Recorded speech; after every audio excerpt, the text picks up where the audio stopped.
نحمده ونستعينه ونستغفره ونعوذ بالله من شرور أنفسنا ومن سيئات أعمالنا من يهده الله فلا مضل له ومن يضلل فلا هادي له وأشهد أن لا إله إلا الله وحده لا شريك له وأشهد أن محمدا عبده ورسوله صلى الله تعالى عليه وعلى آله وصحبه وسلم تسليما كثيرا أما بعد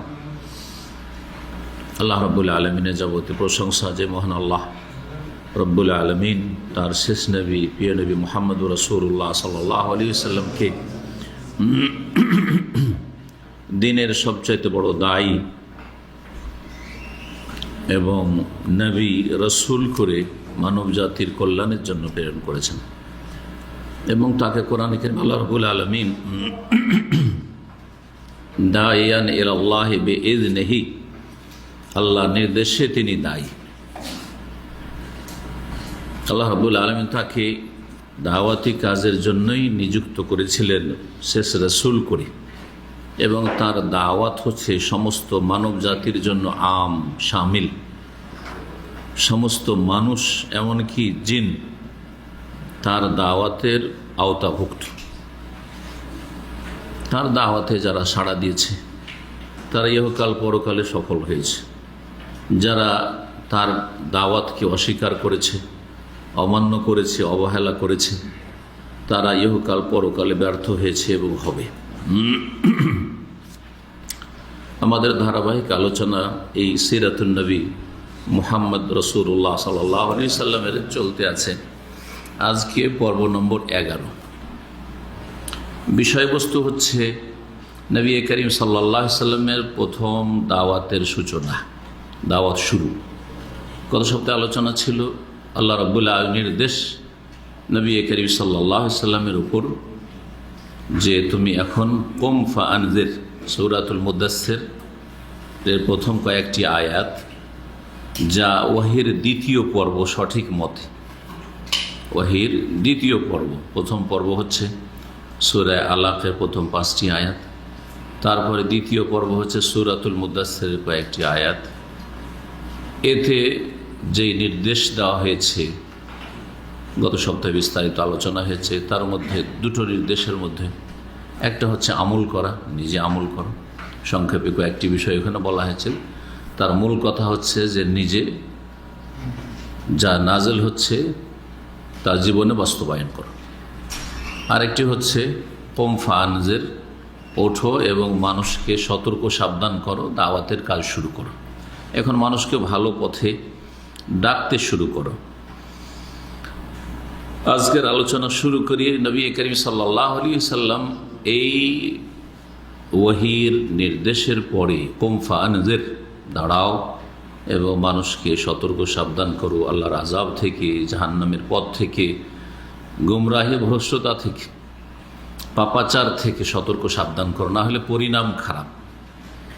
দাওয়াত শুরু করলেন রাসূলুল্লাহ সাল্লাল্লাহু আলাইহি ওয়াসাল্লাম। রাসূলুল্লাহ সাল্লাল্লাহু আলাইহি ওয়াসাল্লামের দাওয়াতের দুটো পর্যায় আছে সিরাতুন নবীতে, মনে রাখবেন। একটা হচ্ছে গোপনীয় দাওয়াত, আর একটা হচ্ছে প্রকাশ্য দাওয়াত।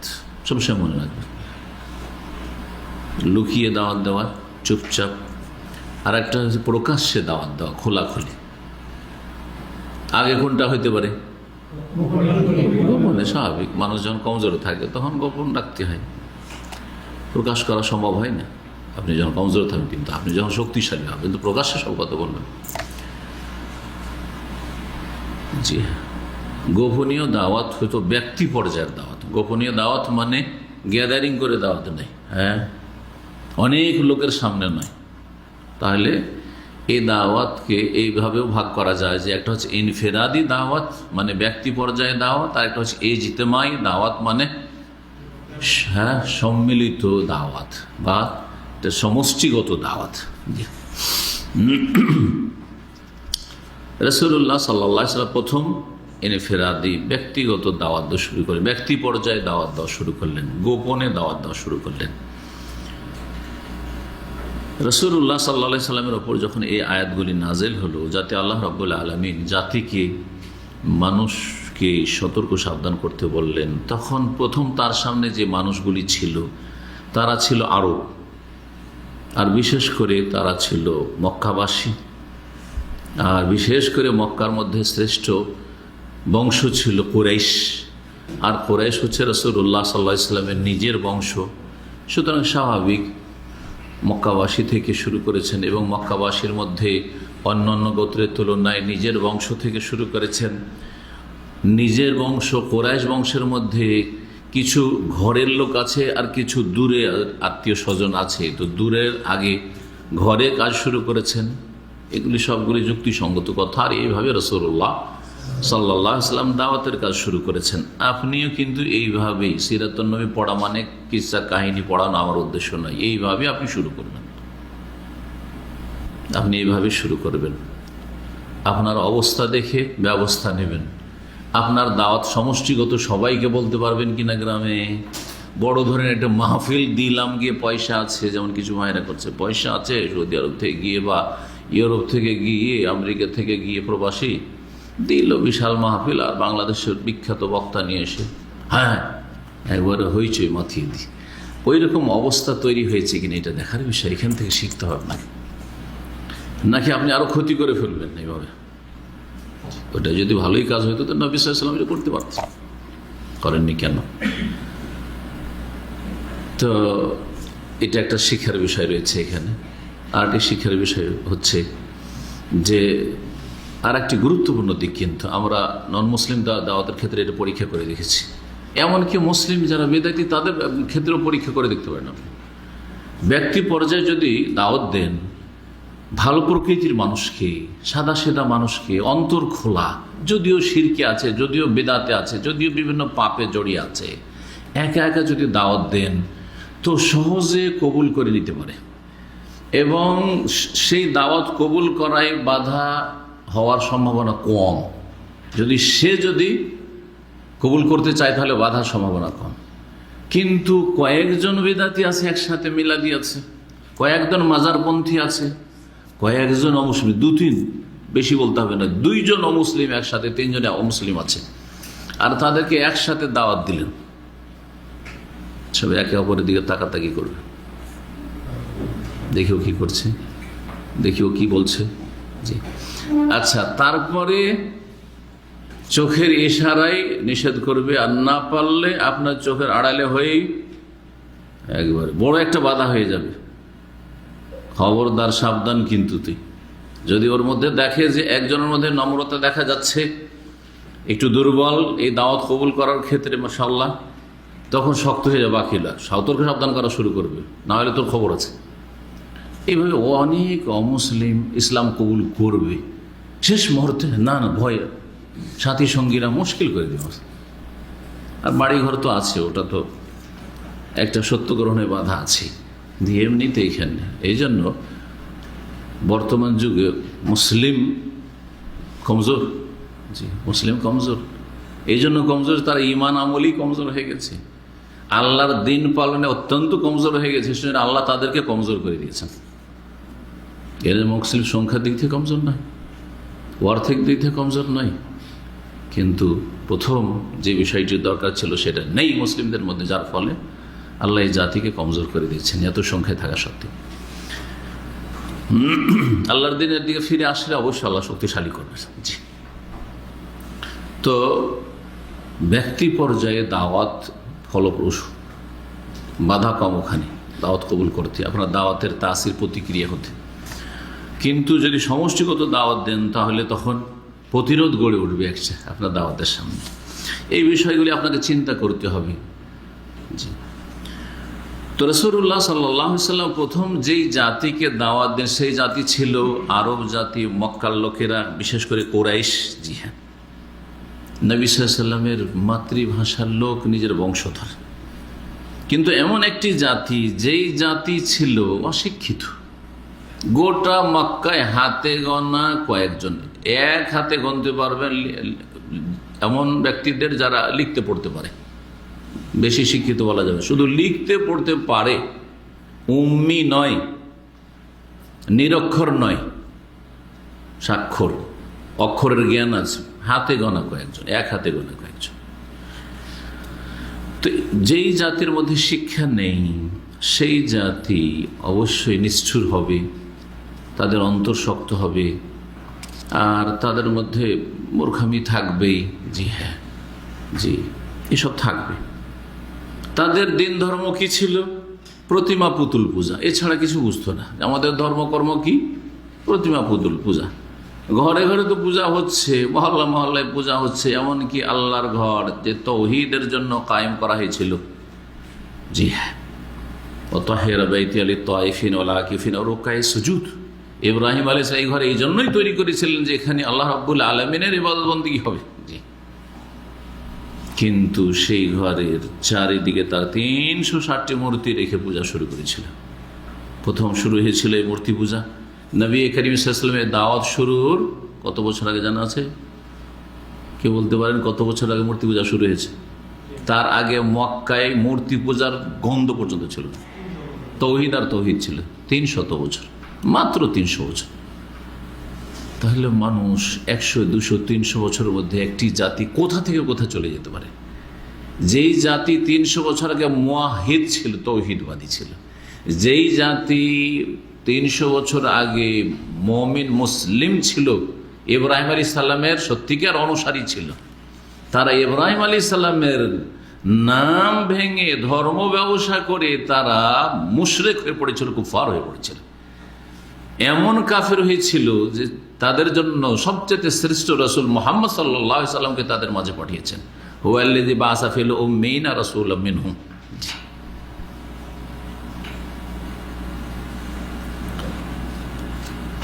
তাদের দিন ধর্ম ছিল মূর্তি প্রতিমা পূজা করা। দলিল, কেন এটা করো? বাপদাদাকে পেয়েছি। বাপদাদা কতদূর পর্যন্ত? এই যে কাছের বাপদাদা, এই যে কিছুদিন ধরে যা দেখে আসছে 200-300 বছর মধ্যে ওইটাই হয়ে গেল আসল। আর 3500 বছর আগে থেকে ইব্রাহিম আলাইহিস সালামের দিন যে তৌহিদের দিন মক্কাতে চলে আসছে, 3500 বছর ইতিহাস তাদের সামনে চাপা পড়ে গেল, কিছুই জানে না সেই সম্পর্কে।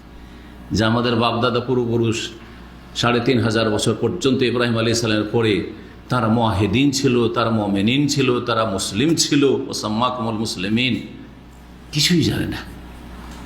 এই অবস্থা হয়েছে ভারত, বাংলাদেশ, পাকিস্তানে কবর মাজার পূজারী, পীর পূজারীদের।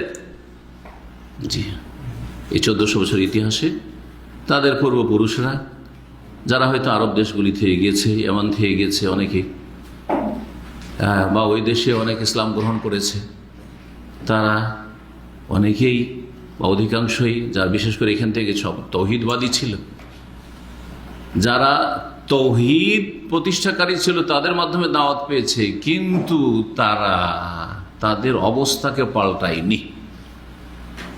দুর্গা পূজা ছাড়লেও খুব দ্রুত তারা দুর্গা পূজা শুরু করে দিয়েছে এবং এইটাকেই সত্য মনে করতে লেগেছে। ব্রাহ্মণ্যবাদ, গুরুবাদ ছাড়লেও তারা পীর মুরিদি ধরে নিয়েছে। জি হ্যাঁ, পীর মুরিদি ধরে নিয়েছে। নামটা পরিবর্তন হয়ে গেছে, কিন্তু সুফিবাদ ওই হিন্দুদের সন্ন্যাসীবাদী থেকে গেছে। হিন্দুদের সন্ন্যাসীবাদটা হিন্দুরা ধ্যান করা বলে, এরা বলে মোরাকাবা করা, একই অর্থ একবারে।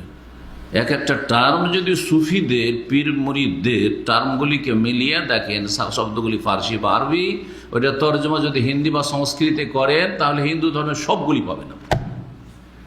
এটা হচ্ছে পীরদের ধর্ম। তাহলে পীরদের ধর্ম কোরআন এবং হাদিস থেকে নেওয়া নয়, এটা হচ্ছে হিন্দুদের থেকে নেওয়া, হিন্দুদের থেকে নেওয়া।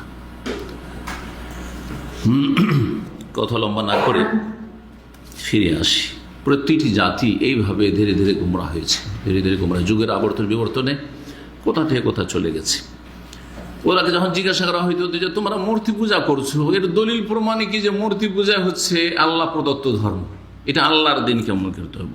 এর দলিল হচ্ছে যে বাপদাদা সবাই করে এসছে, আমার বাপদাদারা মূর্খ বোকা ছিল না, ওরা কি বুঝতো না? তাদের চাইতে বেশি আমরা বুঝি, তুমি বুঝো বেশি। এই কথাগুলি কোরআনে কারীমে আছে একাধিক জায়গায়। ওয়াজাদনা আলাইহি আবাআনা কাযালিকা ইয়াফআলুন, আমাদের বাপদাদা পূর্বপুরুষকে এইরকমই করতে পেয়েছি। বাল নাত্তাবিউ মা আলফাইনা আলাইহি আবাআনা, তোমার কথা মানবো না, ওটাই মানবো, তারই অনুসরণ করব যার উপর আমাদের পূর্বপুরুষদেরকে পেয়েছি। পূর্বপুরুষ মানে এই 2 থেকে 300 বছরের পূর্বপুরুষ যারা মুশরিক হয়ে পড়েছিল তারাই তাদের পূর্বপুরুষ হয়ে গেল। ইব্রাহিম আলাইহিস সালাম, ইসমাইল, ইসহাক, ইয়াকুব এবং তারপরে তাদের আওলাদের আওলাদ সব যারা তৌহিদবাদী ছিল সবকে উপেক্ষা করল। তাদের চরিত্র, আরবদের চরিত্রের মধ্যে জাহেলিয়াতের যুগে ছিল অহংকার, আমিত্ব, আমরা। জি হ্যাঁ, জি, নিজেরটাকে নিজের স্বার্থ পূরণ করতে হবে, নিজেরটাকে ঠিক রাখতে হবে। জি, যাদের অন্তর নিষ্ঠুর হয়ে যায় তারা এইরকমই হয়, যারা অন্ধ হয়ে যায় তারা এরকম হয়ে যায়। তো তারা ধর্মান্ধ ছিল, আর তারা নিষ্ঠুরও ছিল, আর তাদের মধ্যে শিক্ষাও ছিল না। সুতরাং বাপদাদার দোহাই দিয়ে সব চলত। সমস্যার সমাধান হলে, সমস্যার সমাধানের প্রয়োজন হলে, সমস্যা হবে, মানুষ দুইজন এক জায়গায় বাস করলে কিছু সমস্যা হইতে পারে, একটা সমাজ, একটা এলাকার লোকেরা বসবাস করছে, সমস্যা তো হবে। একই বংশের মধ্যে সমস্যা হইতে পারে, এক বংশের আর এক বংশের সাথে সমস্যা হইতে পারে, দ্বন্দ্ব হইতে পারে, পারিবারিক দ্বন্দ্ব হইতে পারে, সামাজিক দ্বন্দ্ব হইতে পারে, লড়াই এর সম্মুখীন হইতে পারে। তো এর সমাধান কি? কোন একটা কিছু হইলে সমাধান হচ্ছে তরবারি, সাথে সাথে তরবারি নিয়ে বেরিয়ে যাও আর তারপরে মারতে থাকো, মারো আর মরো। গোত্রীয় লড়াই যখন তখন চলতে থাকতো, গোত্রীয় লড়াই ছোটখাটো বিষয় নিয়ে চলতে থাকতো। তাদের সমস্যার সমাধান ছিল তরবারি। মদিনার এই বোয়াসের যুদ্ধটা ঠিক ওই রকমই। রাসূলুল্লাহ সাল্লাল্লাহু আলাইহি ওয়াসাল্লাম হিজরত করে আসেন, তার 120 বছর আগে থেকে একটা লড়াই চলছে। তার লড়াই কিনে শুধু পানি নিয়ে, পানির অভাব ছিল ওই যুগে। তো পানি আমি আগে নেবো না ওরা আগে নেবে, ও বলছে, এ বলছে যে আমি আগে নেবো, ও বলছে না আমরা আগে নেবো। এই মারামারি যে খুন শুরু হলো 120 বছর ধরে। কোথায় যারা লড়াই শুরু করে চলে গেছে, তাদের ছেলেরা চলে গেছে, তাদের ছেলেরা হয়তো নাতিরা। আল্লাহু আকবার। আল্লাহ রাব্বুল আলামিন নবী করিম সাল্লাল্লাহু আলাইহি ওয়াসাল্লামের জন্য এটাই পছন্দ করলেন যে এই জাতি কি, যাদের এই রকমের চরিত্র, এই রকমের ধর্মীয় অবস্থা, এই রকমের তাদের শিক্ষার মান বা সভ্যতা, তাদেরকে ব্যক্তি পর্যায়ে দাওয়াত দেওয়া হোক, ইনফিরাদি দাওয়াত। নবী তুমি একসাথে 2-4 জন 10 জন একসাথে পেয়েছো বলিও না কোনো কথা, একজন করে কারো বাড়িতে গিয়ে, কোথাও একা পেয়েছো তাকে এইভাবে দাওয়াত দাও। আর গোপনে দাওয়াত দাও, সিররান, লুকিয়ে লুকিয়ে দাওয়াত দাও, কাউকে জানতে দিও না।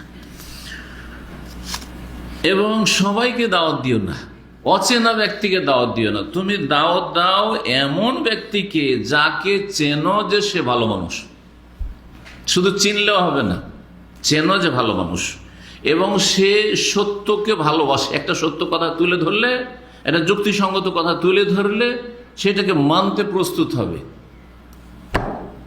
এইরকম লোককে তুমি দাওয়াত দাও। তো নবী সাল্লাল্লাহু আলাইহি ওয়াসাল্লাম তখন দেখতে লাগলেন যে আমি মক্কার যেসব লোকদেরকে চিনি, আমার আত্মীয় স্বজন, বংশধর অথবা অন্য বংশের লোক, কার মধ্যে এই কল্যাণটা আছে, কার চরিত্র ভালো, কে সত্যকে পছন্দ করে, কে ভালো কথা কাজকে পছন্দ করে, এবং কার উপর আস্থা আছে যে ওর সামনে প্রথম কথাটা রাখলে আমাকে মিথ্যুক বা মিথ্যাবাদী মনে করবে না, আমার সাথে শত্রুতা করবে না, যদি নাও মানে তবুও হয়তো চরম শত্রু হয়ে যাবে না, এইরকম লোকদের কাছে প্রথম দাওয়াত দেওয়া শুরু করলেন।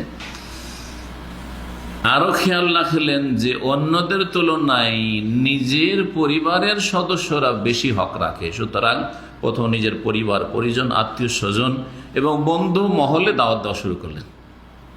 এটা হবে আপনার তরিকা। আমি অনেক শুরু থেকেই এখানে আমি বলতে থাকি দাওয়াতের ক্ষেত্রে যে আপনারা যারা আম জনগণ, তালেব ইলম, আলেম না যে আলেম হয়েছেন মাদ্রাসা পড়িয়ে আর ভালো কোরআন হাদিসের আলেম, দায়ী তারা আলাদা, কিন্তু আপনারাও দায়ী, প্রত্যেকে আপনারা দায়ী, আপনাদের দাওয়াতের দায়িত্ব রয়েছে। এই দাওয়াত আপনারা নিজের বংশ থেকে শুরু করবেন, নিজের বংশের মধ্যে ঠিক এই রকম কোয়ালিটির লোক থেকে, যারা ভালো কথা পছন্দ করে, যাদের চরিত্র ভালো, যারা এমন যে যদি কথাটা আমার নাও মানে তো আমার বিরোধীদের সাথে দাঁড়াবে না, জি, বিরোধীদের কাতারে দাঁড়াবে না, হিতাকাঙ্ক্ষী হবে। আবু তালেবের চরিত্রের মানুষ, নাও যদি মানে তবু আমার হিতাকাঙ্ক্ষী, যে আমার কষ্ট চাইবে না। হ্যাঁ, এইরকম আত্মীয় স্বজন অনেক আছে নিজের বংশের। তারপরে নিজের বংশ মানে নিজের বাপের বংশ, এটা হচ্ছে নিজের বংশ। নিজের মায়ের বংশ, আপনার নানা নানি, তারপরে আপনার খালা মামা, আত্মীয় স্বজন যারা আছে, ওদের মায়ের আত্মীয় স্বজন যারা আছে, ওরা আপনার দরদি। আমার বাড়িতে ছোটোকালে মানুষ হয়েছি, ওরা অত্যন্ত ভালোবাসবে আপনাকে। জি হ্যাঁ, যে আমাদের বংশেরই সাথে সম্পর্কিত। জি, আমাদের বংশের মেয়ের অমুকের ছেলে, মায়ের নাম ধরে বলে অমুকের ছেলে, ওখানে বলেন আপনার বাপের নাম ধরে কিন্তু বলবেন না। জি, এটা দরদ আছে। আপনার শ্বশুর বংশ, নবী সাল্লাল্লাহু আলাইহি ওয়াসাল্লাম বহু বিবাহ কেন করেছেন? শ্বশুর বংশ একটা বড় একটা শক্তি, ওদের মাঝে দাওয়াত দিবেন। এই তিনটা ক্ষেত্রে যদি আপনারা দাওয়াত দেন, আর কিছু লোককে যদি জাহান্নামের রাস্তা থেকে আর গোমরাহির রাস্তা থেকে বাঁচিয়ে নিতে পারেন, বেনামাজিকে নামাজি বানাইতে পারলেন, হারাম খাওয়া লোককে হালাল রুজিতে লাগিয়ে দিতে পারলেন, শিরক বিদআতে যারা লিপ্ত তাদেরকে তাওহীদ আর সুন্নতের সাথে লাগিয়ে দিতে পারলেন, কামিয়াব। গোটা দুনিয়া ঘুরে বেড়াতে হবে না আপনাকে। রাসূলুল্লাহ সাল্লাল্লাহু আলাইহি ওয়াসাল্লাম নিজের পরিবার পরিজন থেকে দাওয়াত শুরু করলেন। আর এটা যুক্তিসঙ্গত, মানুষ নিজের ঘরকে ছেড়ে পরের কাছে যাবে না, আর এটা হওয়া উচিত আপনার। আর এইটা হচ্ছে আপনার সফলতা।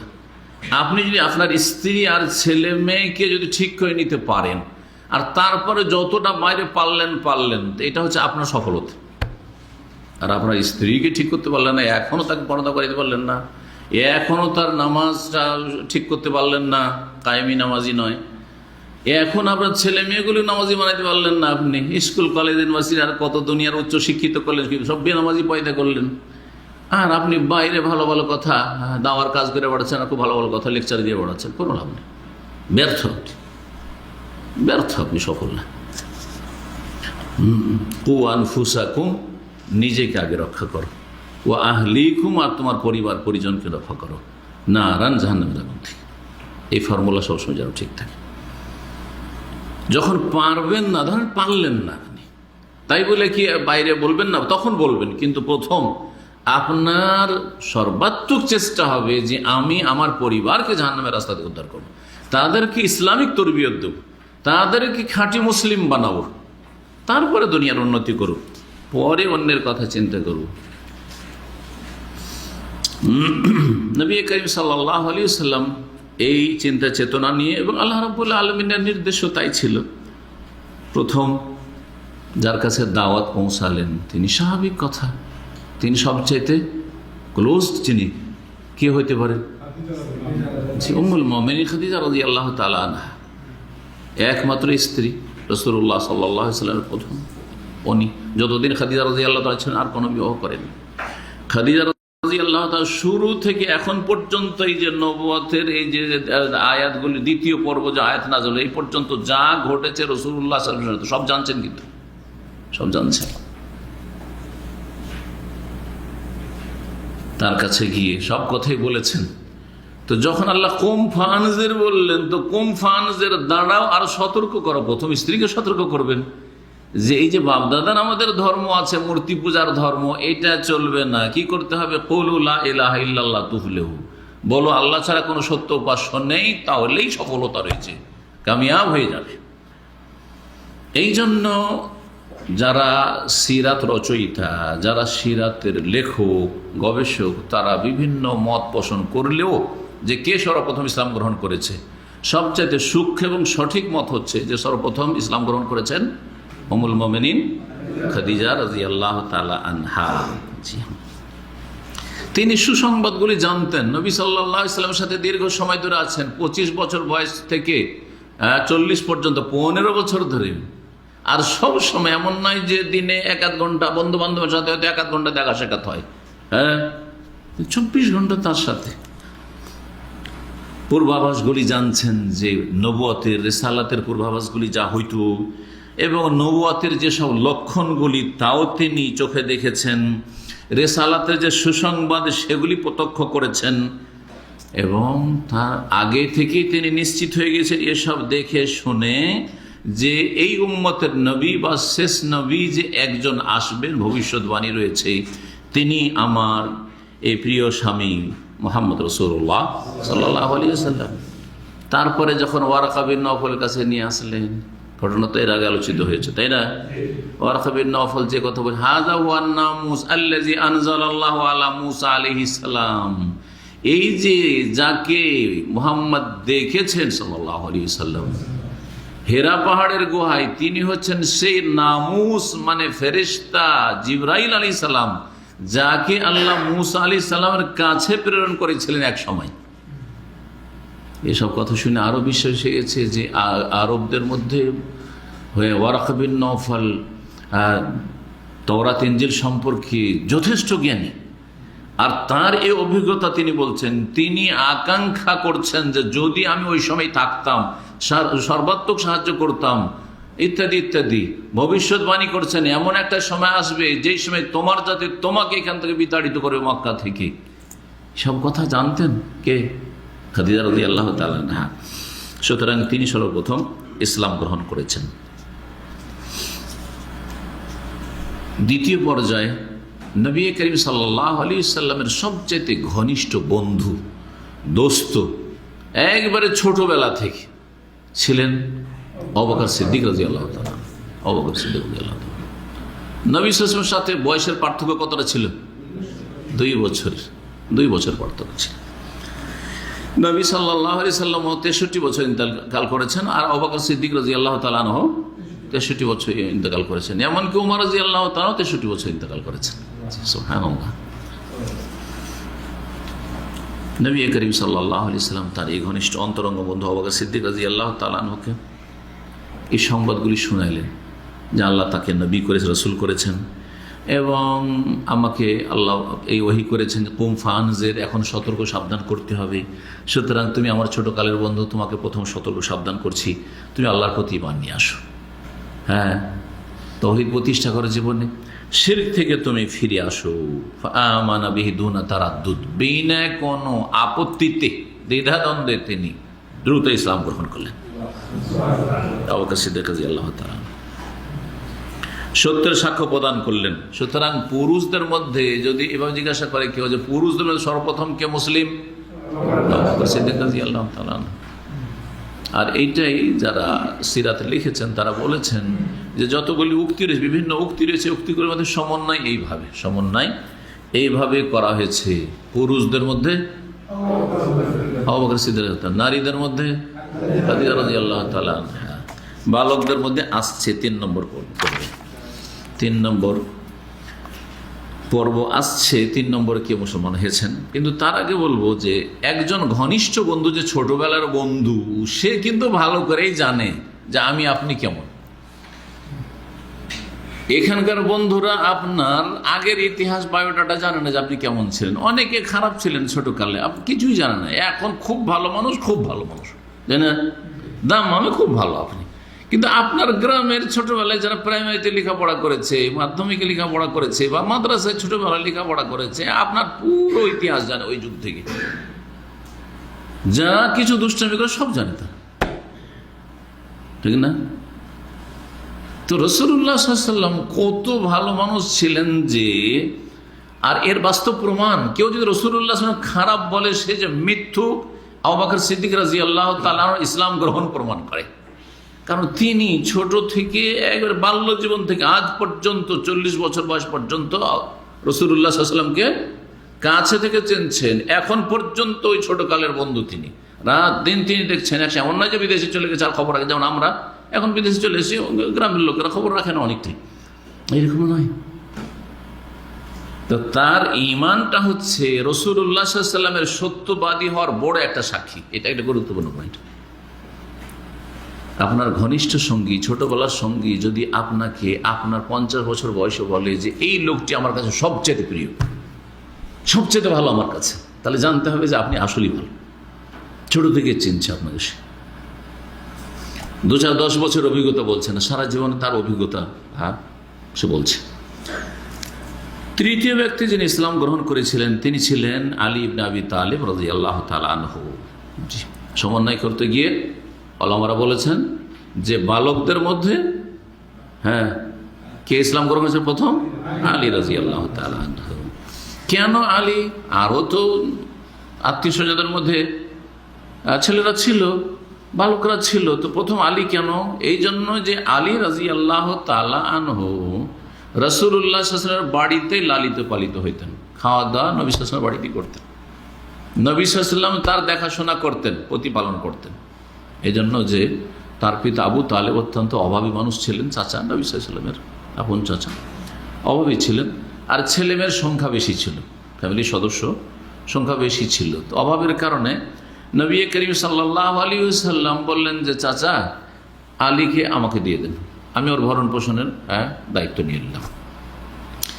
আর আব্বাস যে ছিলেন রাসূলুল্লাহ চাচা, আবু তালেবের আরেক ভাই আব্বাস রাদিয়াল্লাহু আনহু, তিনি আলী রাদিয়াল্লাহু আনহু আরেক ভাই জাফর, প্রকৃত জাফর তাইয়ার যাকে বলা হয়, মুতার যুদ্ধে যিনি শহীদ হয়েছিলেন রাদিয়াল্লাহু তাআলা আনহু, জাফর রাদিয়াল্লাহু তাআলা নিয়ে নিয়েছিলেন। এইভাবে আবু তালেবের সংসারের যে খরচ হালকা করে দিয়েছিলেন, যে একটা করে ছেলে আমাদেরকে দিয়ে দাও, আমরা প্রতিপালন করে বড় করে দিচ্ছি।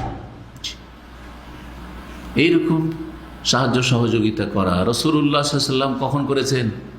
আরে ইসলাম আসার আগে, নবুয়তের আগে। তাহলে কত একজন ভালো মানুষ তিনি, চিন্তা করেন। এবং এই ভালো গুণগুলি তাদের মধ্যে ছিল পরম্পরা ইব্রাহিম আলাইহিস সালামের দিনের, যে আত্মীয়দের সাথে সুসম্পর্কের একটা দিক হচ্ছে যে আমার আত্মীয় স্বজন, আপনার আত্মীয় স্বজন কেউ যদি অভাবী থাকে, আর্থিক সংকটে থাকে, তাদের ছেলে মেয়ে মানুষ করে দাও, তাদের ছেলে মেয়েকে লেখাপড়া করিয়ে দাও, তাদের কিছু বোঝা, আর্থিক বোঝা হালকা করা। জি, এই শিক্ষাগুলি আমাদেরকে নিতে হবে। তো রাসূলুল্লাহ সাল্লাল্লাহু আলাইহি ওয়াসাল্লামের বাড়িতেই আলী রাদিয়াল্লাহু তাআলা মানুষ হয়েছেন। সুতরাং একটা ছেলের মতো তিনি যেন ছিলেন, যেন নবী সাল্লাল্লাহু আলাইহি ওয়াসাল্লাম আর ছেলে মেয়েরা তেমনি আলীও ছিলেন। সুতরাং আলী রাদিয়াল্লাহু তাআলার বয়স তখন মোটামুটি 10 বছর হয়েছিল। 10 বছর। নবী সাল্লাল্লাহু আলাইহি ওয়াসাল্লাম যখন 40 বছর বয়স, প্রথম যখন দাওয়াত দেওয়া শুরু করলেন, তখন আলীর বয়স ছিল কত? 10 বছর। জি হ্যাঁ, নবী সাল্লাল্লাহু আলাইহি ওয়াসাল্লামের সাথে ওই সময় সার্বিক সহযোগিতা, সংসারের কাজে সহযোগিতা করতেন, বাড়িতে থাকতেন। তাকে ইসলামের দাওয়াত দিলেন, তাকে সাড়া দিলেন। জি, এ কথা বললেন না যে আমার বাপকে জিজ্ঞাসা করি, বাপের পরামর্শ নিই, আগে আমার বাপ মুসলিম হোক তারপরে হব। তাই যদি করতেন তো এটা সত্য গ্রহণের বড় বাধা হয়ে যেত, সত্য গ্রহণে বড় বাধা হয়ে যেত। কারণ তার পিতা আবু তালেব সারা জীবন নবী সাল্লাল্লাহু আলাইহি ওয়াসাল্লামের সার্বিক সহযোগিতা করলো, কিন্তু ইসলাম কবুল করলো না। কিসের জন্য? বাপদাদার ধর্মের অন্ধ। লোকে কি বলবে, আর চক্ষু লজ্জা। বৃদ্ধদের এই স্বভাবটা, এই চরিত্রটা তাদেরকে হক থেকে দূরে রেখেছে। ঠিক, আজকে অধিকাংশ যুবকরা সহি আকীদার দিকে আসছে, কারণ এরা রক্ত তেজ আছে, হক কথা বুঝতে পেরেছি, মানতে অসুবিধা নেই, বাধা কোথায়? জি হ্যাঁ, খোলা মনে মেনে নিচ্ছে। কিন্তু একজন বুড়ো মানুষ 50 থেকে 60 বছর বা 70 বছর বয়স হয়ে গেছে, যদিও আলহামদুলিল্লাহ অনেকে এরকম হেদায়েত হয়েছে, সহি আকীদা এসছে, আর বড় আক্ষেপ করছে যে এই দাওয়াতটা যদি আগে পেতাম, তাওহীদ সুন্নতের দাওয়াত পেতাম, এত লেটে পেলাম, এরকম বহু ঘটনা আছে। কিন্তু অধিকাংশ দেখা যাচ্ছে গোঁড়ামি। কে গোঁড়ামি? এক হচ্ছে বাপদাদার অন্ধ তাকলিদ, এই অন্ধত্ব তাদেরকে গোমরা করে রেখেছে। আর একটা হচ্ছে লজ্জা, সমাজ বলে লোকে কি বলবে, লজ্জার ব্যাপার। এতদিন এরকম করে আসলাম, এখন যদি এরকম করি, এতদিন মিলাদ করলাম, ক্যাম্প করলাম, এতদিন শবে বরাত করলাম, এতদিন এইভাবে নামাজ পড়লাম, এখন যদি এইভাবে নামাজ পড়ি, লোকে কি বলবে? এতদিন মাজারে গেলাম, পীরের মুরিদ হয়ে থাকলাম, পীরের সাথে দেখা সাক্ষাৎ করলাম, ফয়েজ নিলাম, এখন যদি না যায় লোকে কি বলবে? যার ফলে গোমরা হয়ে থেকে যাচ্ছে। আর এই দৃশ্যটা ইউরোপে দেখে আসলাম, এবার স্পষ্ট। ওখানে কিছু বিদাতি মোল্লা যেহেতু পৌঁছে গেছে মসজিদগুলো ধরে আছে, সমাজের যারা বয়োজ্যেষ্ঠ বৃদ্ধ মানুষ বা বয়স্ক মানুষ, তারা ওই বিদাতি মসজিদে নামাজ পড়ছে। বিদাতি মসজিদে নামাজ পড়তে গিয়ে যেখানে কিয়াম হচ্ছে কিয়াম করছে, যেখানে মিলাদ হচ্ছে মিলাদ করছে, সব করছে, বিদাত করছে, আর বিদাতের পিছনে নামাজ পড়ছে। অন্ধ হয়ে আছে বা মান সম্মান নিয়ে আছে। মান সম্মানের ব্যাপার কি বলবে লোকে যদি চলে যায় সহি আকীদার মসজিদে? কিন্তু তাদের ছেলেরা প্রায় সব সহি আকীদার মসজিদে সালাত আদায় করছে, আলহামদুলিল্লাহ, হেদায়েত হয়ে গেছে। এমনকি বাড়ি থেকে তাড়িয়ে দিয়েছে, মারধর করেছে, কত ধমক দিয়েছে, চাপ সৃষ্টি করেছে, যেটা ইউরোপে নিষিদ্ধ, তারপরে এগুলো করেছে, কিন্তু পারেনি। আলহামদুলিল্লাহ, যাকে আল্লাহ হিদায়াত করেছে। প্রথম রিয়াকশন দেখিয়েছে, কিন্তু পরে আলহামদুলিল্লাহ ঠিক হয়ে গেছে, অন্তত ঠান্ডা হয়ে গেছে, আর কিছু বলে পারছে না যে আর পারবো না এদেরকে। সত্য গ্রহণে বড় বাধা রয়েছে, অনেক বাধা রয়েছে। এই বাধা যে কাটিয়ে উঠতে পারবে সেই হেদায়েত পাবে, না হলে হেদায়েত পাবে না। জি। 4 নম্বরে যিনি ইসলাম গ্রহণ করেছিলেন তিনি হচ্ছেন রাসূলুল্লাহ সাল্লাল্লাহু আলাইহি সাল্লামের স্বাধীনকৃত গোলাম দাস। তার নাম কি? হ্যাঁ, একটি নাম, একজন মুসলিমের নাম শুধু কোরআনে আছে, বলতে পারেন? জানেন নাম?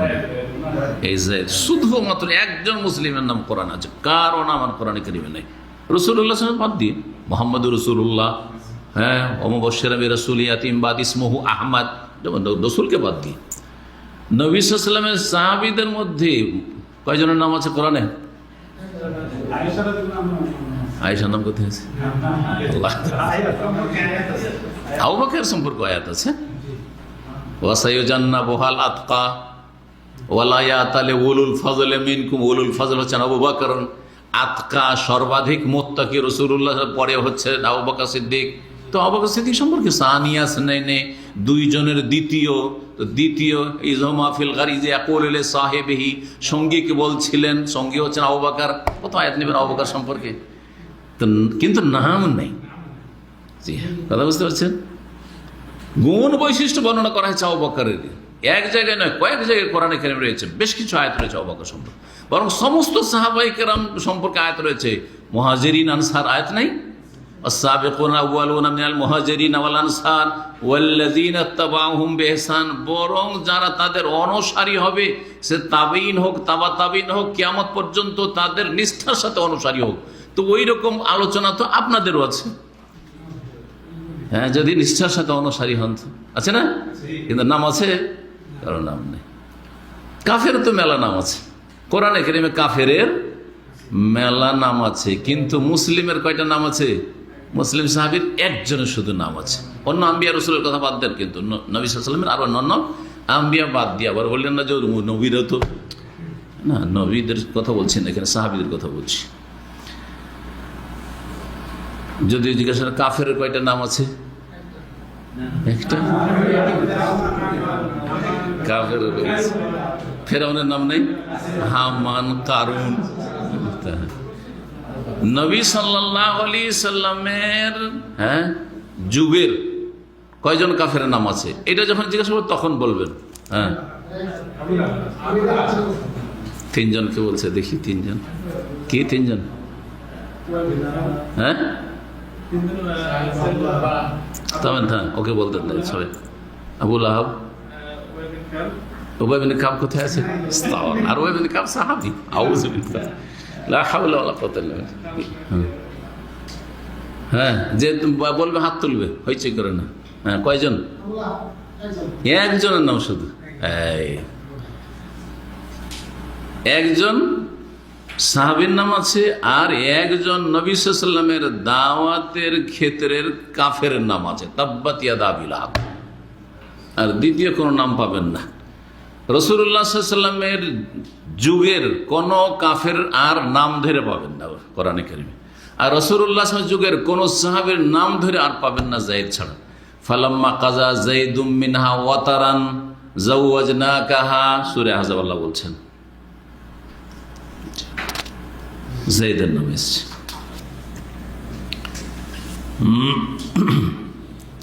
তাহলে কোন এক বক্তা বা পীর বলছে, আজকাল পীর না বক্তাও বলছে যে যদি এটা কোরআন নাজেলের যুগ হইতো তাহলে আমাদের পীর সাহেবের নাম বা অমুক সাহেবের নাম কোরআনে হইতো। কোন জাহেল বক্তাতে বলেছে এটা? আচ্ছা, তো তাই যদি হয়তো তাহলে যাদের কোরআনের নাম হবে তারা জান্নাতি, যাদের কোরআনের নাম হবে তারা জান্নাতি নাকি? তাহলে জান্নাতি কোরআনে সাহাবী একজনের নাম উল্লিখিত হয়েছে, আর বাকি অধিকাংশ মেজরিটি যাদের নাম উল্লেখ করা হয়েছে তারা সব জাহান্নামী। হ্যাঁ, কারুনা, ফিরআউনা, হামানা। জি, বুঝা গেছে না? যায়েদ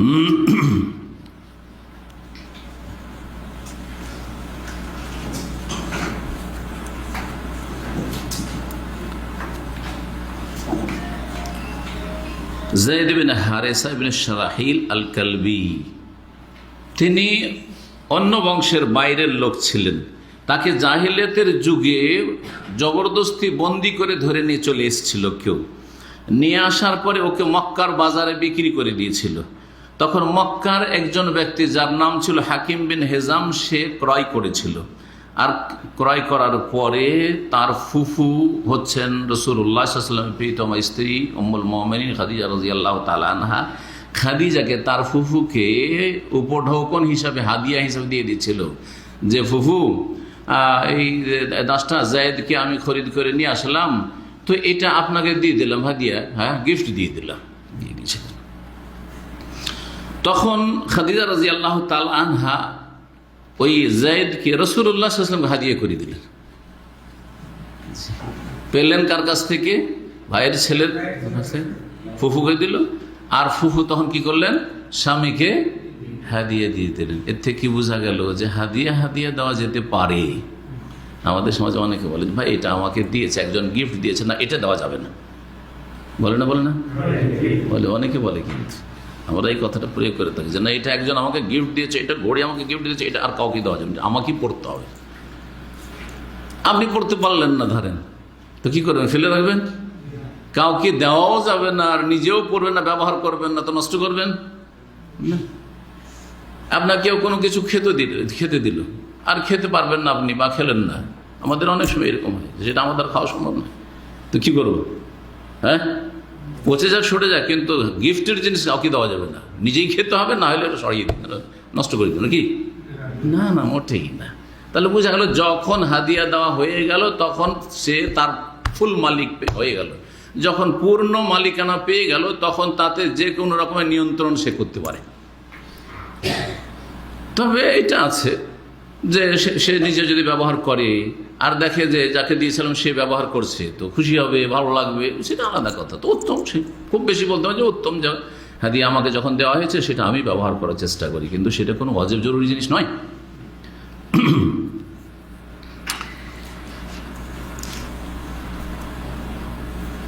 এই যায়েদ যখন রাসূলুল্লাহ সাল্লাল্লাহু আলাইহি ওয়াসাল্লামের ঘরে আসলেন দাস হয়ে, তখন তার বাপ আর চাচারা জানতে পারলো, বাইরের লোক, তখন তারা মক্কায় আসলো রাসূলুল্লাহর কাছে, আর এসে বলল যে এটা আমাদের ছেলে, সুতরাং কি আপনি মুক্তিপণ নেবেন নেন, কিন্তু আমাদেরকে দিয়ে দেন, আমাদের ছেলে আমাদেরকে ফিরিয়ে দেন। তখন রাসূলুল্লাহ সাল্লাল্লাহু আলাইহি ওয়াসাল্লাম যায়েদ বিন হারেসাকে ডাকলেন। বাপের নাম কি ছিল? হারেসা ছিল। ডাকলেন, আর ডাকার পরে বললেন যে তোমার কাছে দুটো অপশন আছে, তুমি হয় আমার কাছে থাকো তোমাকে যদি ভালো লাগে, আর না হলে তোমার বাপ চাচা এসছে ওদের সাথে তুমি চলে যাও, কোনো আপত্তি নেই আমার, আর কোনো মুক্তিপণও লাগবে না, এক পয়সাও লাগবে না, এক পয়সাও লাগবে না, আমি আজাদ করে দিলাম, স্বাধীন করে দিলাম। তো রাসূলুল্লাহ সাল্লাল্লাহু আলাইহি ওয়াসাল্লাম যখন তাকে এই অপশন দিলেন, ইখতিয়ার, স্বাধীনতা দিলেন, তখন তিনি বলছেন না, আমি আপনাকে ছেড়ে আমি আব্বা আমার সাথে যাবো না, যাবো না, আমি আমার চাচার সাথে যাবো না, বাপের সাথে যাবো না। সুবহানাল্লাহ, চিন্তা করেন, এখান থেকে বোঝা যায় না অনেক শিখার বিষয় আছে। কেউ বাপকে ভুলতে পারে, চাচাকে, নিজের বংশধরকে বলতে পারে, মাকে বলতে পারে, কিন্তু রাসূলুল্লাহ সাল্লাল্লাহু আলাইহি ওয়াসাল্লামের মহৎ চরিত্র বলতে পারে না, যে তাকে ছেড়ে আমি যাবো না, এখান থেকে আমি কোথাও যাবো না। ওয়া ইন্নাকা লাআলা খুলুকিন আযীম, নিঃসন্দেহে তিনি মহান চরিত্রের অধিকারী ছিলেন। জি, বাপের কাছে যে আদর মায়া না পাবো, স্নেহ না পাবো, তার চাইতে অনেক বেশি পেয়েছি এবং পাবো সৈয়দুল মুরসালিন, খাতামুন নবীন, রাহমাতুল লিল আলামিন মুহাম্মদ সাল্লাল্লাহু আলাইহি সাল্লামের কাছে। সুতরাং তিনি বলেন না, আমি আপনার কাছেই থাকবো।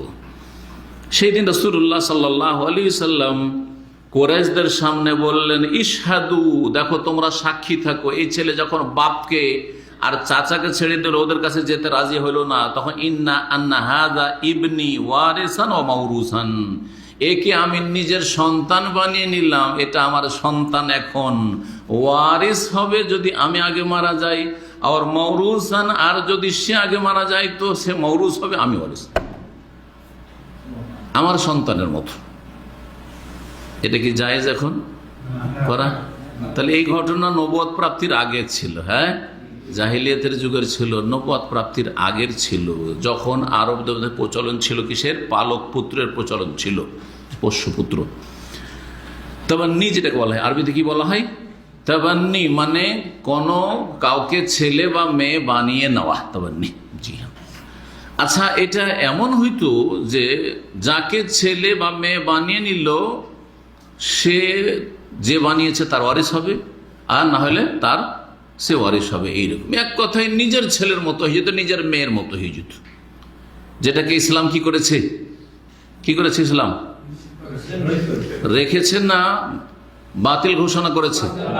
বাতিল ঘোষণা করেছে। দলিল সূরা আহজাবের আয়াত নম্বর 4 এবং 5, আয়াত নম্বর 4 এবং 5 সূরা আহজাব। এখানে এই বিধানটি আল্লাহ রাব্বুল আলামিন উল্লেখ করেছেন।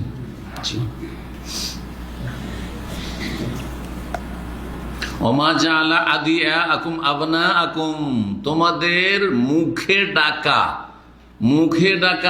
ছেলেদেরকে, সন্তানদেরকে তোমাদের আল্লাহ ছেলে বানাননি, ছেলে করেননি।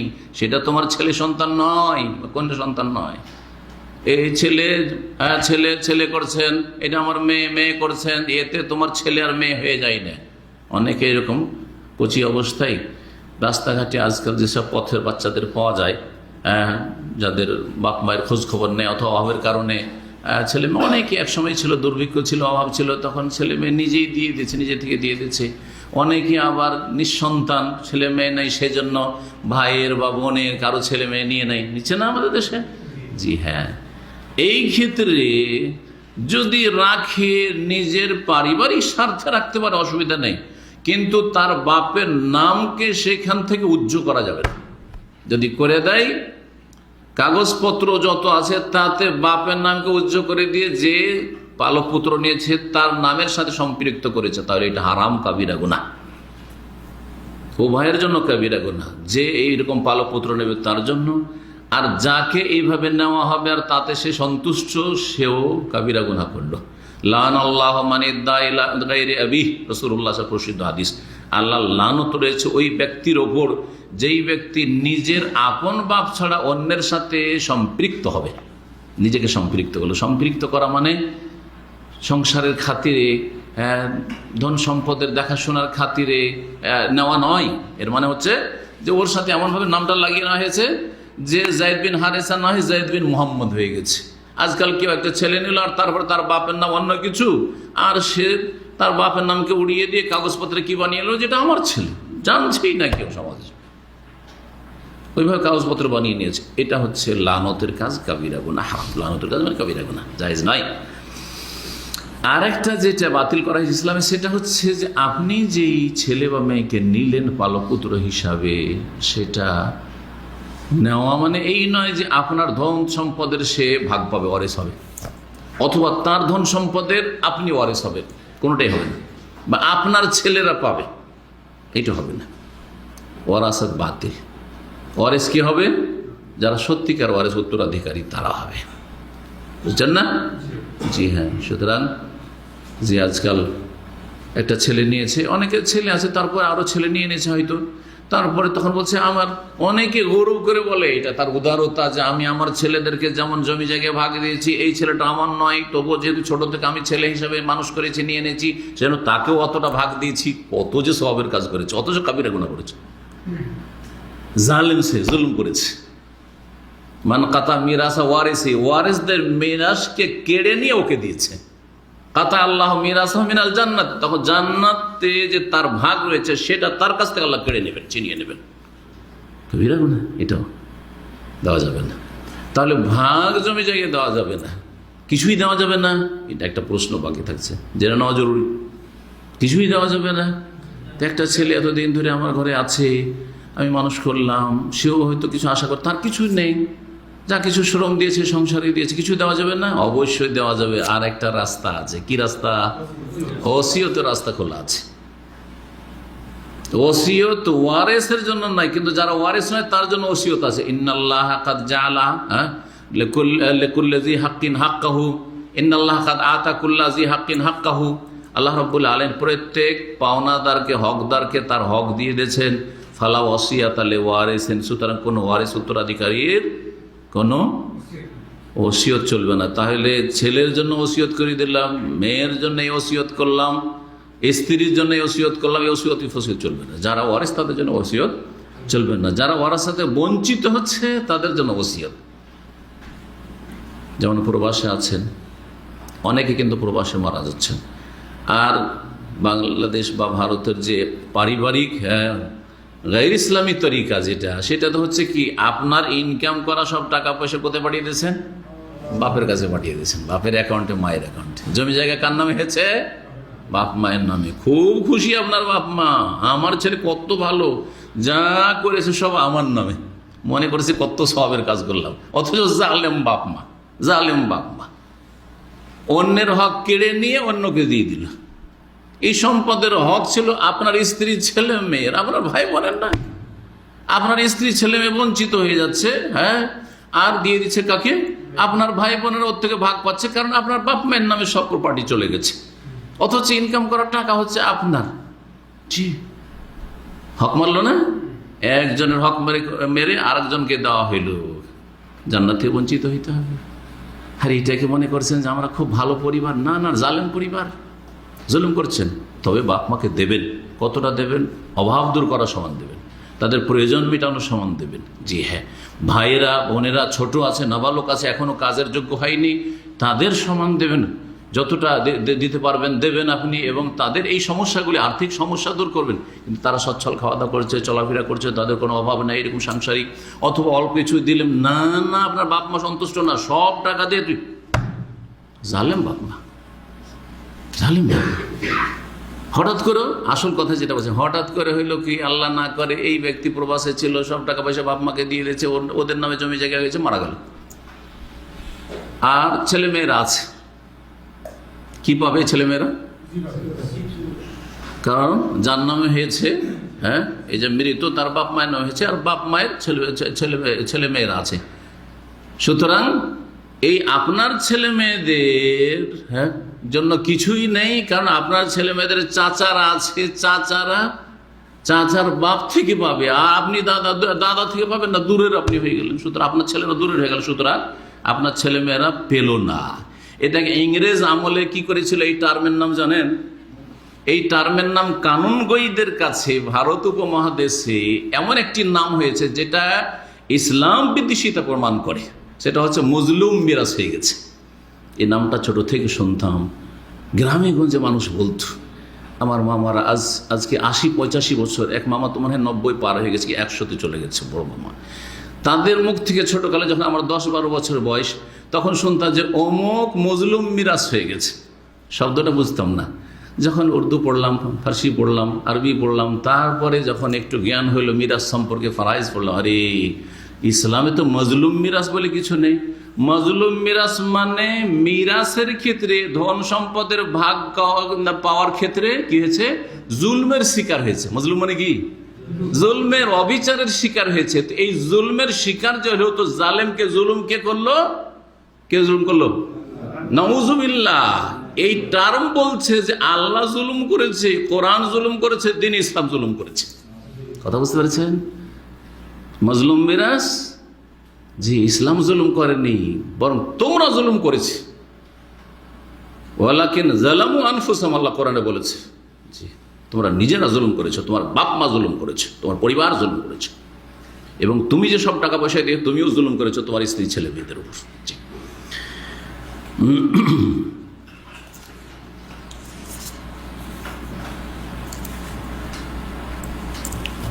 রাসূলুল্লাহ সাল্লাল্লাহু আলাইহি ওয়াসাল্লাম ইসলাম আসার পূর্বে এই কথাটি বলেছিলেন, আন্না হাযা ইশহাদু, দেখো কুরাইশরা, তোমরা আমার বংশের লোকেরা সাক্ষী থাকো, আন্না হাযা ইবনি, এটা আমার সন্তান ছেলে, ওয়ারিসান ওয়া মাওরুসান, আমি মারা গেলে সে ওয়ারিস হবে, আর সে মারা গেলে আমি ওয়ারিস হব, মওরুস। ওয়া যালিকা ক্বাবলা নবুওয়া, এটা নবুয়তের পূর্বের ঘটনা ছিল। ফাকানা ইউদআ যায়েদ ইবনে মুহাম্মদ, সুতরাং সেই দিন থেকে যখন বাপ চাচাকে ছেড়ে দিল, না যাব না, আর থেকে গেল, নবী সাল্লাল্লাহু আলাইহি ওয়াসাল্লাম ছেলে বানিয়ে দিলেন, তখন থেকে তাকে মক্কার লোকেরা ডাকতে শুরু করলো, কি বলে? যায়েদ ইবনে মুহাম্মদ, যায়েদ ইবনে মুহাম্মদ। আর যায়েদ ইবনে হারেসা জানতো না সমাজের লোকেরা, সব তো মোহাম্মদের ছেলে। এটা কার ছেলে? মোহাম্মদ ছেলে। ওর বাড়িতে থাকে, ওনার বাড়িতে থাকে, সুতরাং মোহাম্মদের ছেলে সাল্লাল্লাহু আলাইহি ওয়াসাল্লাম। ইসলাম আসলো, সূরা আহজাব নাযিল হলো। ওয়া আবতালাত তাবান্নি, সন্তান গ্রহণ করা, সন্তান বানানো, কাউকে বা পোষ্যপুত্র বা পালক পুত্র বানানোকে বাতিল ঘোষণা করা হইল।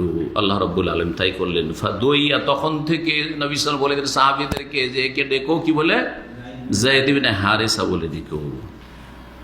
ইনি ছিলেন কত নম্বর মুসলিম? ৪র্থ নম্বর মুসলিম ছিলেন। ওয়া হাউলাইল আরবাতু কুল্লুহুম আসলামু ফি ইয়াউমিন ওয়াহিদ, প্রথম দিনে এই 4 জন ইসলাম গ্রহণ করেছেন। সুবহানাল্লাহ। এমন নয় যে যাক আজকে একটা হয়ে গেছে, থাক আর কত যাব। যদি আপনাদের দ্বারা যদি একজনকে একটা ভালো কথা বলা হয়, আরে যথেষ্ট হয়ে গেছে, কি দরকার? একবার বলেছেন, বারবার ওকে বলার দরকার নেই। দাওয়াতের কাজের ক্ষেত্রে একবার যদি কাউকে বলে থাকেন একটা বেনামাজিকে নামাজের কথা, আরে বলেছি ও শোনেনি, ওকে বলে লাভ নাই, ও জেনেই গেছেন, আপনি যে বলে লাভ নেই। এটা দাওয়াতের তরিকা না। জি হ্যাঁ, একই দিনে এই 4 জন ইসলাম গ্রহণ করেছেন, আগে আর পরে, সেই জন্য ইখতিলাফগুলি হয়েছে। এই 4 জন মধ্যে সমন্বয় করতে গিয়ে সিরাতের ওলামারা কি বলেছেন? যে 4 জনই প্রথম দিন ইসলাম গ্রহণ করেছেন, কিন্তু তার মধ্যে কাকে 1 নম্বরে আর কাকে 2 নম্বরে? কেউ বলছে আবু বকর 1 নম্বরে, কেউ বলছে খাদিজা 1 নম্বরে, কেউ বলছে আলী 1 নম্বরে, কেউ বলছে যায়েদ বিন হারেসা 1 নম্বরে। আর সমন্বয় হচ্ছে সবটার, যেমনটা বললাম, নারীদের মধ্যে সর্বপ্রথম খাদিজা, বড়দের মধ্যে আবু বকর, বালকদের মধ্যে আলী, আর দাসদের মধ্যে যায়েদ বিন হারেসা। প্রথম দাস ইসলাম গ্রহণ করেছে।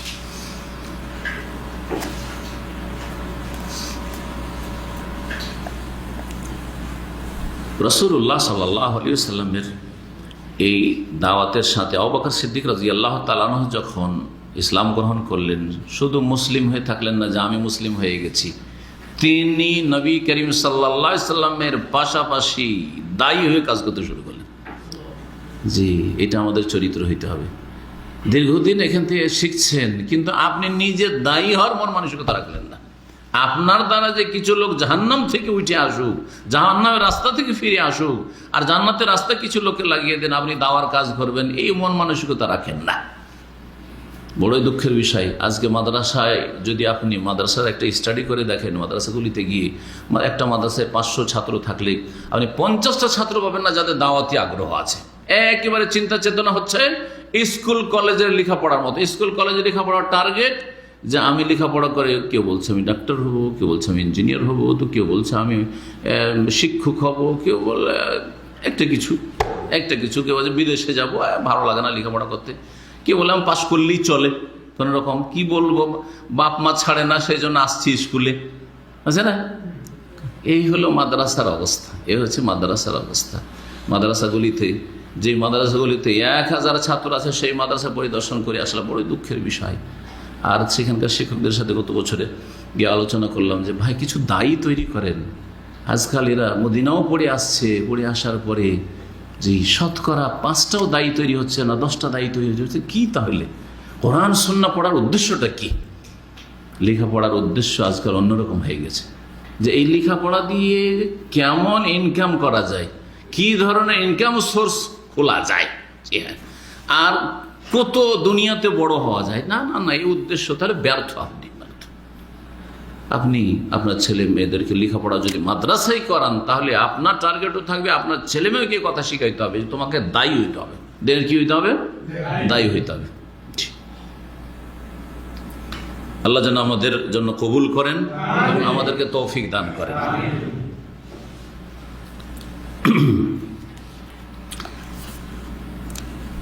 আবু বকর সিদ্দিক রাদিয়াল্লাহু তাআলা প্রথম দিন থেকে দাওয়াতি কাজে সক্রিয়তা দেখাতে শুরু করলেন, আগে ভাগে দাওয়াত দেওয়া শুরু করলেন।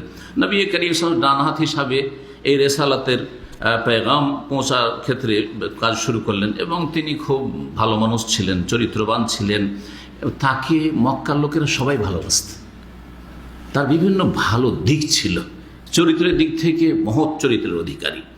তার জীবনে চরিত্রে কোনো রকমের দাগ ছিল না। তিনি অত্যন্ত প্রিয়জন ছিলেন, জনগণ সবাই তাকে ভালোবাসত, এবং নরম তবিয়তের মানুষ ছিলেন। দেখেন যার মেজাজ কড়া, চরিত্র ভালো হইলেও কড়া মেজাজের লোককে মানুষ অনেকে ভালোবাসে না, কি বলতে কি বলে ওর থেকে একটু দূরেই থাক, তাই না? কিন্তু নরম তবিয়তের মানুষকে সবাই সাহস করে কাছে যায়, বসে। তো অত্যন্ত নম্র মানুষ ছিলেন এবং বড়ই সম্মানিত মানুষ ছিলেন, বড়ই দানশীল ছিলেন। আর যার খেতে পায় তার গুণ গায় মানুষ, এটা তো মানুষের স্বভাব, নুন খেলে গুণ গাইবে। তো দানশীল মানুষও ছিলেন। আর তার সাথে সাথে তিনি অত্যন্ত ধনাঢ্য ব্যক্তি ছিলেন, কোনো গরিব ব্যক্তি ছিলেন না। আবু বকর সিদ্দিক রাদিয়াল্লাহু বড় একজন ব্যবসায়ী ছিলেন এবং বড় ধনাঢ্য ব্যক্তি ছিলেন। আর সমস্ত ধন সম্পদ আল্লাহর রাস্তায় দিনের জন্য তিনি কুরবানি করেছেন। যেমন খাদিজা রাদিয়াল্লাহু তাআলা আনহা, খাদিজা রাদিয়াল্লাহু তাআলা তার ধন সম্পদ যেমন আল্লাহর রাস্তায় ব্যয় করেছেন, ঠিক ওই রকমই সিদ্দিক আকবর রাদিয়াল্লাহু তাআলা আনহু আল্লাহর রাস্তায় সমস্ত ধন সম্পদ যা ছিল তিনি কুরবানি করেছেন। এমনিতেই দিনের ক্ষেত্রে আল্লাহ মর্যাদা দান করেন না, আল্লাহ অন্তর দেখেন, প্রথম ইখলাস দেখেন, অন্তর দেখেন, তারপরে আপনার কাজকর্ম দেখেন। ওয়ালাকিন ইয়ানজুরু ইলা কুলুবিকুম আমালিকুম, আল্লাহ তোমাদের কলব, হৃদয়ের অবস্থা দেখেন যে ইখলাস কতটা তোমার মধ্যে, ত্যাগের মন মানসিকতা আছে, ইখলাস লিল্লাহিয়াত আছে, আল্লাহর জন্য কতটা করছো, নাকি দুনিয়ার স্বার্থ ওখানে জড়িত আছে, আর কতটা তুমি তার প্রমাণ দিচ্ছ, কথা কাজের মাধ্যমে কতটা প্রমাণ দিচ্ছে। একটা পয়সা খরচ করতে পারেন না, বড় বড় কথা বলছেন, আল্লাহ তো ভালোই বুঝতে পারছেন, তোমার জবানটা খুব তোমার সুন্দর, হ্যাঁ, আর তোমার ব্যাস বাহ্যিক দিকটা খুব ভালো, কিন্তু তোমার ভিতরে তো ওই মন মানসিকতা নেই যে আমি কুরবানি করবো, আমি কিছু কুরবানি করবো না, টানবো, এরকম যেন না হয়। তিনি আরবদের বংশধর সম্পর্কে যথেষ্ট জ্ঞান রাখতেন, অভিজ্ঞ মানুষ ছিলেন, তিনি বড় জ্ঞানী গুণী মানুষ ছিলেন। আরবদের বেশ কিছু অভিজ্ঞ মানুষ ছিলেন যারা আরবদের বিভিন্ন বংশ সম্পর্কে যথেষ্ট জ্ঞান রাখতেন, যে কোন বংশ কেমন, কোন বংশের মধ্যে কি রয়েছে, কোন বংশে কোন লোকেরা রয়েছে, এসব তিনি যথেষ্ট জানতেন। আর লোকেরা তাকে সবাই চিনত এবং তার সাথে চলাফেরা করত, তার সাথে আদান প্রদান করত, তার সাথে ব্যবসা বাণিজ্য করত। প্রথম দিন থেকে তিনিও ইসলামের দাওয়াত দেওয়া শুরু করলেন। রাসূলুল্লাহ সাল্লাল্লাহু আলাইহি ওয়াসাল্লাম দাওয়াত দিচ্ছেন, আবু বকর সিদ্দিক রাদিয়াল্লাহু তাআলা আনহু ব্যক্তি পর্যায়ে ইনফিরাদি দাওয়াত দিচ্ছেন। তিনি গিয়ে প্রথম যে ব্যক্তিকে দাওয়াত দিলেন তিনি হচ্ছেন উসমান বিন আফফান রাদিয়াল্লাহু তাআলা। এই উসমান রাদিয়াল্লাহু তাআলার সাথে আবু বকরের খুব খাতির ছিল। প্রথম দিকে গিয়ে বললেন, উসমান তুমি কি জানো যে মুহাম্মদ সাল্লাল্লাহু আলাইহি ওয়াসাল্লামের কাছে ওহী এসেছে, তিনি রাসূল হয়েছেন, জি, তিনি তৌহিদের দাওয়াত, লা ইলাহা ইল্লাল্লাহ দাওয়াত নিয়ে এসেছেন, তুমি কবুল করো। আর উসমান রাদিয়াল্লাহু অত্যন্ত নরম চরিত্রের মানুষ ছিলেন আর অত্যন্ত ভালো মানুষ ছিলেন। জি, খেয়ারহম ফিল জাহিলিয়া খেয়ারহম ফিল ইসলাম, এই যে হাদিস রয়েছে এটা সবচেয়ে বেশি ফিট উসমান রাদিয়াল্লাহু তাআলা আনহুর উপর রাসূলুল্লাহ সাল্লাল্লাহু আলাইহি ওয়াসাল্লাম পড়ে। জি, জাহিলিয়াতের যুগেও তিনি অত্যন্ত চরিত্রবান এবং সৎ চরিত্রের মানুষ ছিলেন। তাকে যখন বাগীরা, বিদ্রোহীরা শহীদ করে, সেই সময় বলেছে, ওয়াল্লাহি আল্লাহর কসম করে বলছি, মা জানাইতু ফি জাহিলিয়াতিন ওয়ালা ইসলাম, আমি ইসলামে আসার পরেও কোনোদিন জেনার কাছে যাইনি, আর জাহিলিয়াতের যুগেও কোনোদিন জেনার কাছে যাইনি। তাহলে এমন কোনো কাজই করিনি যে আমাকে তোমরা খুন করে, ফাবেমা তাকতুলুননি, তাহলে কি কারণে আমাকে তোমরা খুন করার জন্য এরকম তোমরা আমার বাড়ি ঘেরাও করেছো, মসজিদ নবী ঘেরাও করেছো, আমাকে আর মসজিদে রাসূলুল্লাহ মসজিদ নবীতে নামাজ পড়তে দিচ্ছ না, যে মসজিদের জায়গায় আমি পয়সা দিয়ে কিনেছি তোমরা জানছো, তা আমাকে পানি খেতে দিচ্ছ না, যে কূপের পানির ব্যবস্থা মদিনাবাসীর জন্য আমি খরচ দিয়ে কিনেছি, এসব কথা বলেছিলেন। কিন্তু না, এদের অন্তর এত নিষ্ঠুর পাপিষ্ট হয়ে গেছিল যে তারা এরকম ঘেরাও করেই থাকলো। আর যখন দেখলো যে না, এরা আমার কোনো কথা শুনতে চাইছে না, তখন তিনি বলেছে, ওয়াল্লাহি ইন্নী লা শাহীদ, আল্লাহর কসম করে বলছি সত্যি আমি শহীদ হয়ে যাব, আমাকে এদের হাতেই শহীদ হইতে হবে। জি, তার কিছুক্ষণ পরেই তারা ঘরে ঢুকে পড়ল আর শাহাদাত বরণ করলেন উসমান বিন আফফান রাদিয়াল্লাহু তাআলা আনহু।